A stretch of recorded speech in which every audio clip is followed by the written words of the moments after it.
Good morning. It's Tuesday and I am a tad bit late. My house has been a little crazy. We just did a jumping jack challenge with our cousins from Texas, and we each had to do how many jumping jacks we could do in 30 seconds. And it was quite the family competition.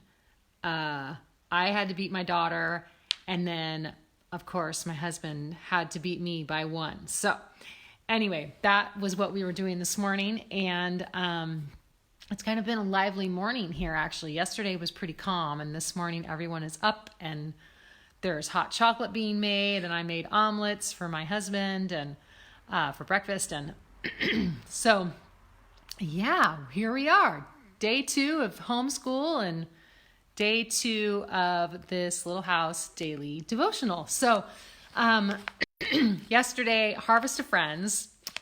This episode was probably the episode that I've watched more than any other episode. Well, no, except for the Christmas episodes, because I watch those every single Christmas. But Harvest of Friends is one of those episodes that I have seen so many times, and I have to tell you, I just cry every time I watch this episode. When Pa's trying to lift those sacks, and then all of a sudden he just sits there like, I don't know what I'm going to do. And Laura and Mary start helping him, and then all of a sudden all the men from the whole town just come and grab the sacks and load them. And it's so easy when everybody works together, and how much work it would have been just for Charles to do by himself. And all these people come along and just help him when he needs help more than anything else. And I just get weepy and think, wow, isn't that how it is when communities come together, when people come together, families come together and they help? It's just amazing. It reminds me of the times where we have moved and had people come and help us unload the truck. And it's if we would have unloaded that truck all by ourselves, it would take all day or days. But when you have people helping you, it's that truck is emptied in 2 hours. It's just amazing. So anyway, just thinking about how the people around us we can help the people around us. And I kind of gave you a challenge to do something for somebody else yesterday. And I was wondering what you did. A couple people responded and said, I called my aunt, or I did this, or I did that. And it's just so great to hear what people are doing. I did 2 things yesterday. One, I called my grandma. My grandma's in her 90s. Her name is Bonnie, and I love her to death. She's just amazing. And so I called my grandma. We talked for about 15 minutes and just had a great little conversation, told her that I loved her. And yep. And then I also wrote a note to my husband and just thanked him for all of his hard work and just everything that he does for us, and just that I appreciate him. And so those were my things that I did. And I'll tell you, I think that it mattered to them. I think that they felt appreciated and they felt cared for. But even more than that, it was so good for me to say, I want to do something for somebody else, and to do it. And I think it gives so much joy to the person that is actually helping someone else or caring for somebody else. And so we have to remember that we're not helping others just for them. We're helping others because we need it. We need it in our souls. We need to help others because it gives us peace. It gives us purpose. And I think God just created us that way. We would receive, even when we give, we would receive. And so anyway, so that was yesterday. And I'm really excited to jump over to season 2. We will come back to season 1, but I think what we're going to do an episode from each season in a row, and then we'll come on back to season 1 and start again. Because if I did every favorite episode from season 1, we wouldn't even leave season 1, because there's so many great episodes in season 1. So I've been looking through this little booklet this morning. This is for season 2.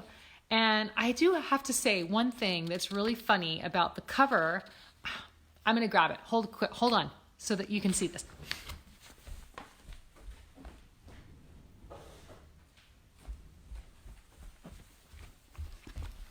Okay, I think this is the funniest thing.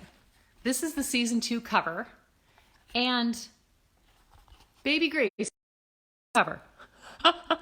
Is that hilarious? Why did they do that?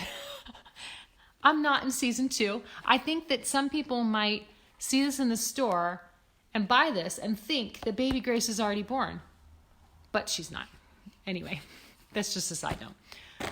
I don't come till season 5. Anyway, actually, it's season 4.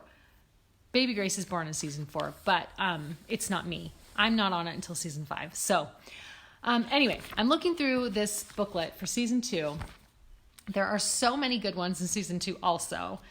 And I think I'm kind of was in the mood for like a lighter one today. So just looking through, Richest Man in Walnut Grove, Talking Machine, my goodness. The Gift. For My Lady. I like that one too. Anyway, I think I am deciding on The Spring Dance. This one is so funny. I love this one. Mr. Edwards is just a hoot in this. Like, he displays such great acting in this. He's just hilarious. So I haven't watched this episode in so long. So we're going to do the spring dance, and we'll see what I come up with. And I hope that you guys totally enjoy watching the spring dance today from season 2. And so yeah, that's great. Let's see. Have a great day. Keep doing things for other people, caring for them, calling for them, and we'll see what God gives me to write for the spring dance, which is actually very funny because the spring dance, do you guys remember this one? This is when Laura and Grace Snyder are trying to get asked to the spring dance. So we'll see what will come out of this. I do know that I would say that every single Little House episode for life, and it has a lesson of faith. And so I'm going to figure out how to connect every single episode to something that we can learn about God. So it's a challenge. I've taken it. So I will say just for today is I was reading in my Bible this morning, and I've been reading the book of Acts. And today I was at the chapter where Paul gets shipwrecked, and I just thought it was so interesting. Paul is telling the captain of the ship that the weather is bad, that they should not keep sailing. And they don't listen to Paul, and they keep going. And they keep going. I don't know why. Maybe because they're in a hurry. Maybe they have a deadline to meet.